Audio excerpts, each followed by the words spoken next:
Sveiki gyvi.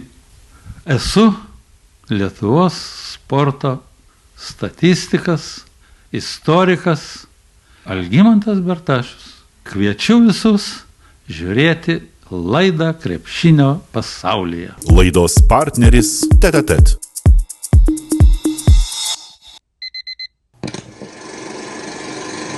Krepšinio pasaulyje. Sveiki gyvi.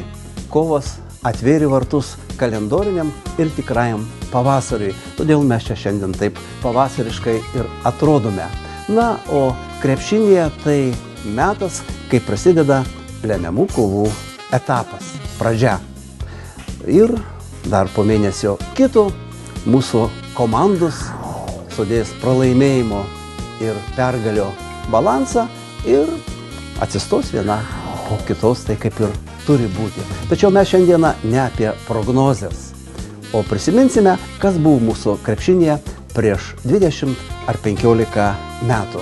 Taip pat pirmą kartą pateiksime klausimą apie krepšinį, į kurį jūs turėsite atsakyti. Tačiau visą tai jau po pertraukėlės, po reklaminės pauzės.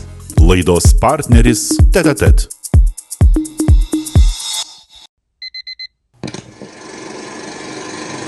Krepšinio pasaulyje. Paskutinį pavasario sekmadienį Klaipėdoje bus surengtas tradicinis jau 38-asis šeimų krepšinio turnyras dėl Kazimiero Budrio taurės. Šiuo metu vyksta atrankos etapas. Kaune atrankos turnyras buvo skirtas žinomam, tai jau amžinąją atilsį, buvusiam Kauno Žalgirio ir Lietuvos vyrų krepšinio rinktinės kapitono Petro Buzelio atminimui, kuris buvo ir mūsų kolega, Lietuvos radijo ir televizijos sporto komentatorius.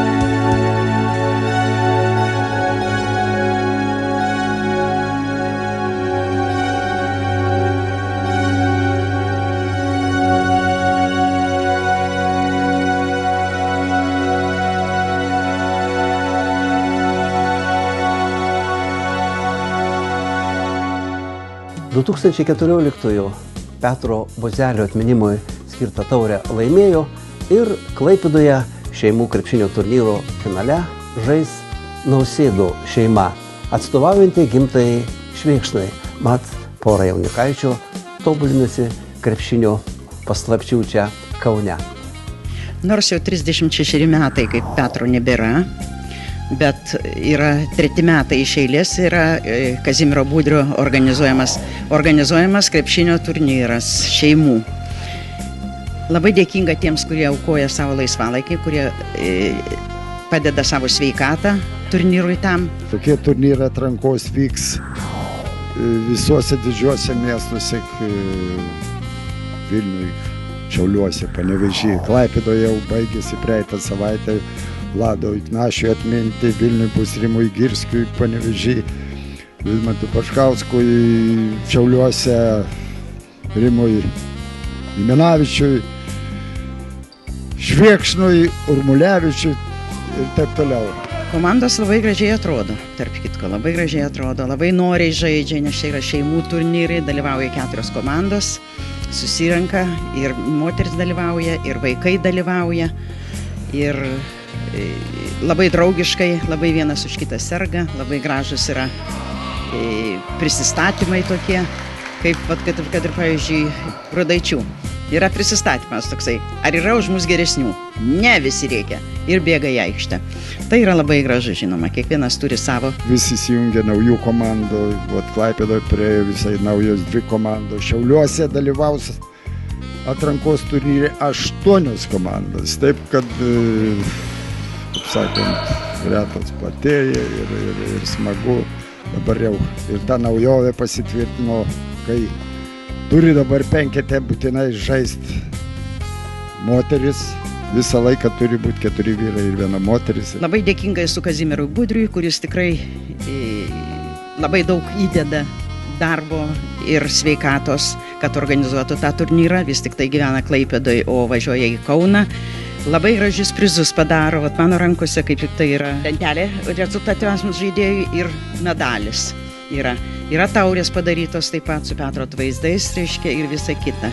Labai gaila žinoma, kad mes negalime, mūsų šeima negali dalyvauti šitam turnyre, nes vaikai yra išvažiavę, kurie negali atvažiuoti trumpam į Lietuvą, kad sužaistų savo tėtuko taurėje. Bet tai ką dabar darysi, yra taip kaip yra. Finalai vyks jau 38 kartą, kaip visada jis vyks Klaipėdoje. Gegužės 23-25 dienomis. Tiesa, šiais metais vėl į turnyrą įsijungė mūsų seni draugai iš Talino, tai Lilių šeimos komanda. Taip, kad turnyras vyksta ir labai smagu, kad visi įsijungė naujų komandų. Pasukam. Krepšinio istorijoje įrašytas ir Arūno Pakulos, kuris paskutinėmis 2014 vasario dienomis būtų šventęs savo 70-metį vardas. Deja, lygiai prieš 10 metų jis staiga mirė, palydėjome amžinybėn, tačiau jį visi prisimename, nes Kauno medicinos instituto ir Maskvos Lomonosovo universiteto auklėtinis biofizikas labai domėjusi krepšiniu ir mokėdamas beveik 20 kalbų apie Lietuvos oranžinių kamuolių sportą rašė į įvairius pasaulio žurnalus. Net ir pats išleido pirmąjį Lietuvoje žurnalą apie krepšinį. Po to jisai buvo Barcelonos olimpinėse žaidynėse Lietuvos vyrų krepšinio rinktinės vadovas, dirbo Žalgirio atstovų ryšiams su užsieniu. Ir maloniausia tai, kad Arūnas Pakula kelerius metus draugė su mumis rengė laidą Krepšinio pasaulyje. Jo atminimui kelios Arūno Pakulos mintis pasakytus įvairiais metais apie krepšinį. Kalbant apie ateitį, galima pasimokyti ir iš praeities kažką. Ir šitą prasme olimpinės žaidynės buvo, manau, naudingos tiek aplamai Lietuvos sportui, tiek krepšiniui. Kadangi pagrindinė pamoka, kurią gavo mūsų sportas ir krepšinis tarp kitų sporto šakų, tai būtent tai, kad gerus rezultatus pasiekė tie sportininkai, kurie jau buvo išėję tam tikrą tarptautinį lygį prieš keletą metų, kurie rungtyniavo stabiliai, kurie įgijo tam tikrą nervinį atsparumą, kurie sugebėjo profesionaliai rengtis varžybom ir neturėjo tos baimės. Reiškia, tikri profesionalai tokie. Būtent tie, kurie daug metų laikėsi tam aukštam krepšinio lygį, nuo jo nebuvo nutolę ir rungtyniaudami užsienio klubuose, tiek iš pradžių Kauno Žalgiryje, sakykime, ar Vilniaus Statyboje, toliau rungtyniaudami užsienio klubuose, rungtyniavo rimtuose čempionatuose, tą lygį išlaikė. Čia, taip sakant, būtų pirma tokia pamoka, pirma išvada kalbant apie olimpinės žaidynes ir su perspektyva ateičiai, kad norint, kad tas mūsų lygis toliau išliktų, tai žinoma nereiškia, kad mes turim visus krepšininkus išsiųsti į užsienį, kad jie rungtyniautų tuose gerose klubuose. Ir nereiškia, kad mes tos klausimus išspręsim vien tik tai paskyrę vyr trenerį, kuris kažką tai užsiminės, tai žinoma bus labai gerai. Jeigu tai bus, kad treneris bus žmogus, kuris užsiminės grinai tais dalykais, bet pagrindinis dalykas yra užtikrinamas kaip tik šito paruošiamojo darbo, kuris vestų po to į tokį stabilų lygį, į nervinį atsparumą, į meistriškumą nuolatinį, sugebėjimą tą meistriškumą pademonstruoti tose situacijose, kada tai yra reikalinga, kada būtina, kada yra kritinė situacija. Jeigu ten būtų jų valia, tai tikrai mes turėtume labai blyškę perspektyvą kada nors toje Eurolygoje būti.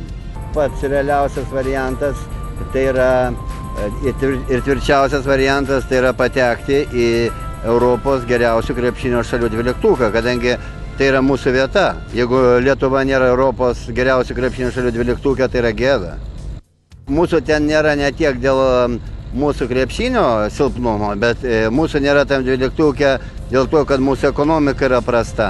Ir kad mūsų klubai negali sau leisti dalyvauti tuose varžybose aktyviai ir siekti didesnių tikslų, pasistiprinti savo sudėtį ir šiaip siekti didesnių tikslų.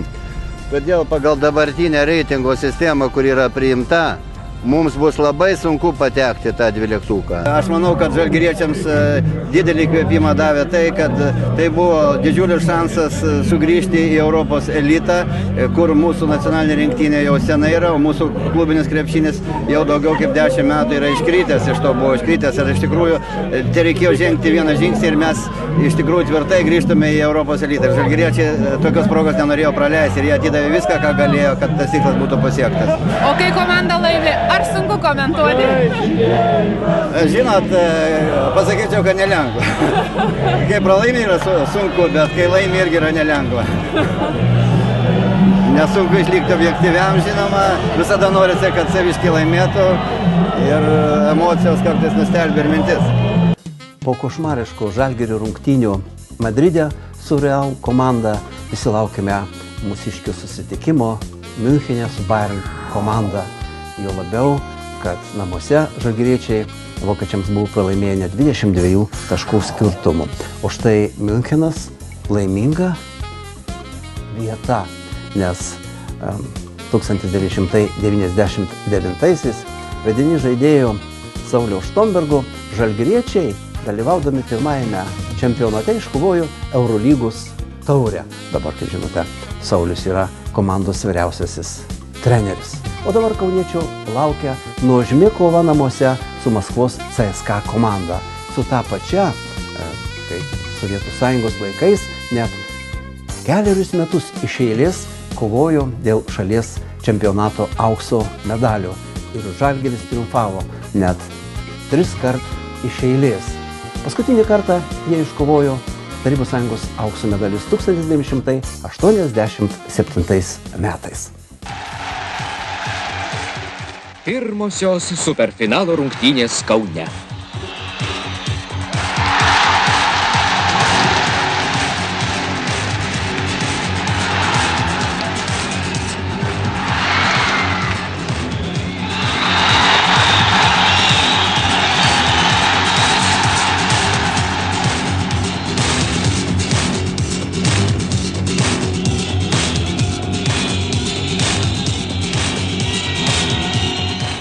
Žalgiriui nesisekė.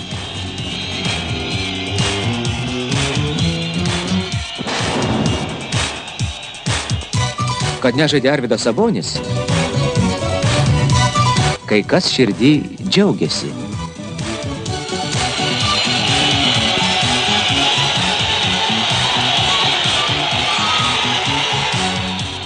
Pirmosios rungtynės pralaimėtos.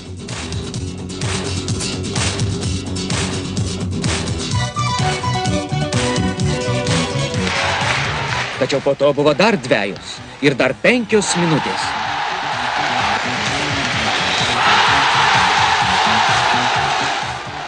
Trečią kartą Žalgiriui aukso medaliai. Per visą klubo istoriją Kauno Žalgiris ir Maskvos CSKA tarpusavyje žaidė įvairiaus rango rungtynes 160 kartų ir tik 46 kartus laimėjo kauniečiai. Dabar išgirsite taip pat kauniečių, sporto statistikų, istoriko Algimanto Pertašiaus šį pavasarį švęsiančio savo 80-metį klausimą. Į jį turėsite atsakyti. Pasiklausykite įdėmiai. Laidos krepšinio pasaulyje žiūrovams norėčiau užduoti tokį klausimą. Kiek kartų Sąjungos čempionato superfinalo rungtynėse yra susitikusios Žalgirio ir CSKA komandos? Rungtynės vyko 1984 iki 1988 metų. Kiek pergalių iškovojo žalgiriečiai ir maskviečiai? Taigi, kiek kartų 1984-88 metais superfinale susitiko Žalgiris ir CSKA. Kiek pergalių pasiekė kiekviena ekipa? Savo atsakymus prašome siųsti iki kovo 6 dienos elektroniniu paštu krepšinio pasaulyje tv@gmail.com. Krepšinio pasaulyje tv@gmail.com. Tie, kurie pirmieji teisingai atsakys, gaus žalgirietiškus suvenyrus. O mes kviečiame prisiminti 1997 metus, kai Kauno sporto halėje buvo iškilmingai paminėtas 10-metis po to įvykių, kai paskutinį kartą 1987 metais Žalgiris laimėjo prieš CSKA ir pasipuošė aukso medaliais. Prisiminkime.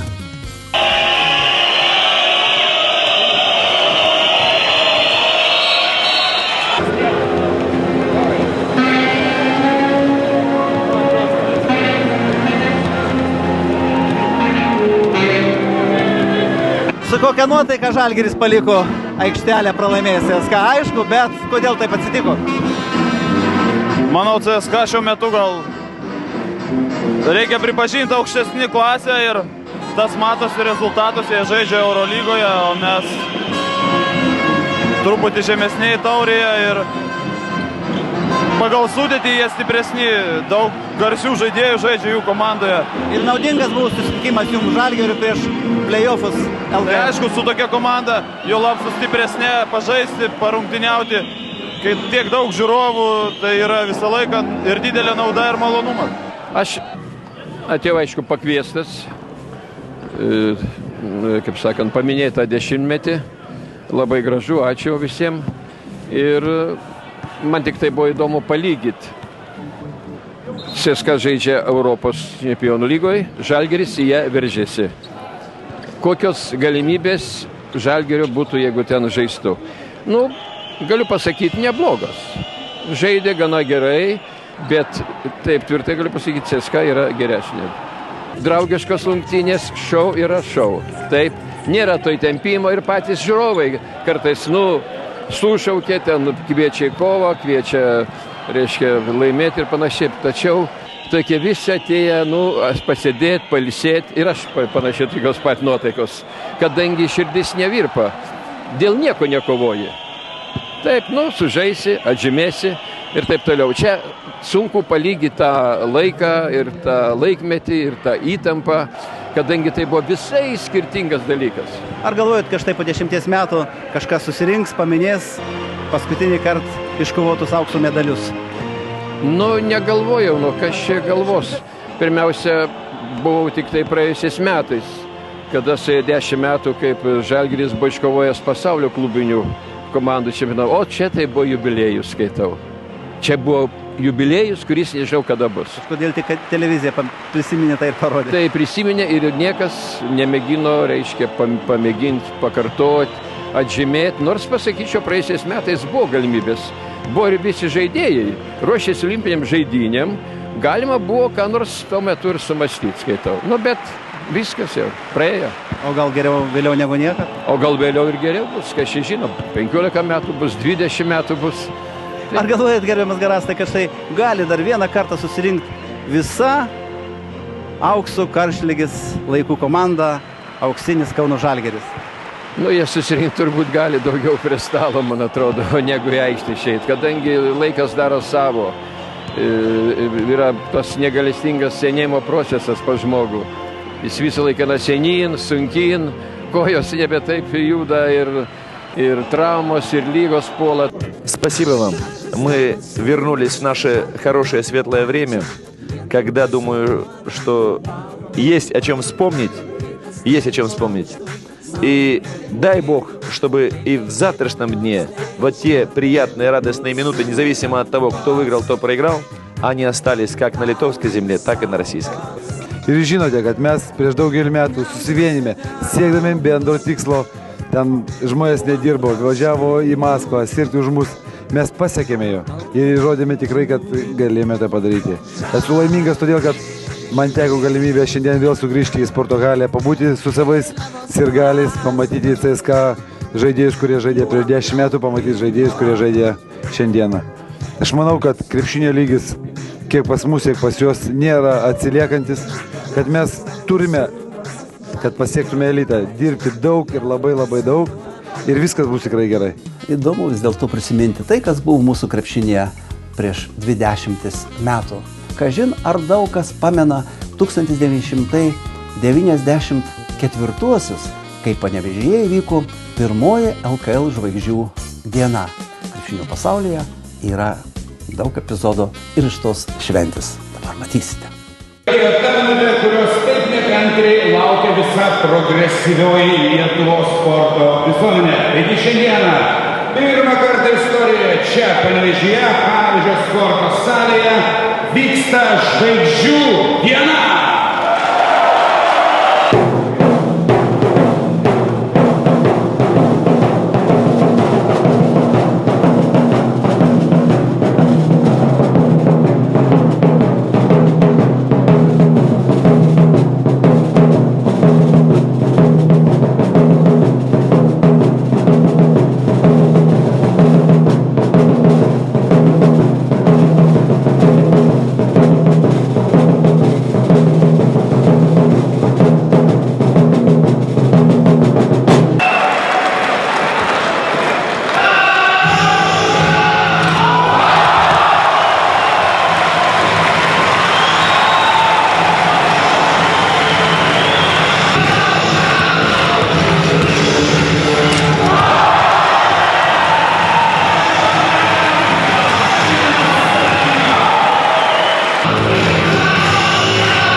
Lietuvos oro karalius Vilniaus statybų žaidėjas Gary Arrington, laimėjęs kamuolio dėjimų į krepšį iš viršaus konkursą, mums pasakė, jog jis laimingas, kad žaidžia Lietuvoje, kad tokia įspūdinga žvaigždžių diena, kad LKL tai didelis pasiekimas. Ačiū visiems Lietuvos krepšinio aistruoliams, pasakė Gary Arrington. Taigi Vaidas Jurgilas geriausias lietuvaitis, kuris deda į krepšį. O kasgi atsitiko, Vaidai, kad tu vis dėlto antras, o ne pirmas Gary Arrington šį kartą? Labai sunku kovoti su juodaodžiais, nors dar prieš porą metų, kad ir būdavo kitur užsienį, kažkaip taip šokdavau, gal senstų, o gal nepasisekė, nes stengiausi, dėjau, bet neįkrito. Kitą kartą, iki sekančių susitikimų, nepaliksim daugiau pirmos vietos, būsim mes pirmi. 94-ųjų gruodžio 17-osios vakaras, labai keista, danguje nė vienos žvaigždelės. Kodėl? Negaliu atsakyti, tačiau žinau, kad Panevėžio Aukštutijų sporto rūmuose šią dieną buvo daug žvaigždžių. Ir jos tikrai greitai neužges.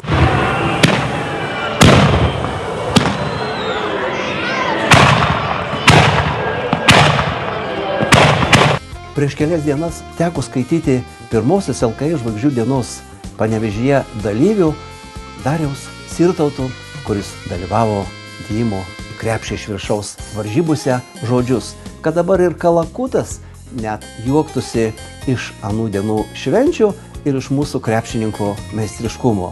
Matot, kokie savikritiški, kuklus anų dienų herojai. Ko nepasakysi apie šiandieninius kai kurios krepšininkus, ypač jaunus, kurie aikštelėje tikrai kartais atrodo kaip kalakutai. Užsispyrę, gargaliuojantis ir pasipūtę. Tačiau tikėkime, kad pavasaris ištirpdo ne tik tai paskutinį sniegą, bet ir pakelia visus naujam gyvenimui, naujiems planams, siekiams, svajonėms. Šiandien to ir baigėme savo programą Krepšinio pasaulyje, kad susitiktume sekmadienį 9:30 Krepšinio pasaulyje per BTV. Iki pasimatymo. Laidos partneris Tete.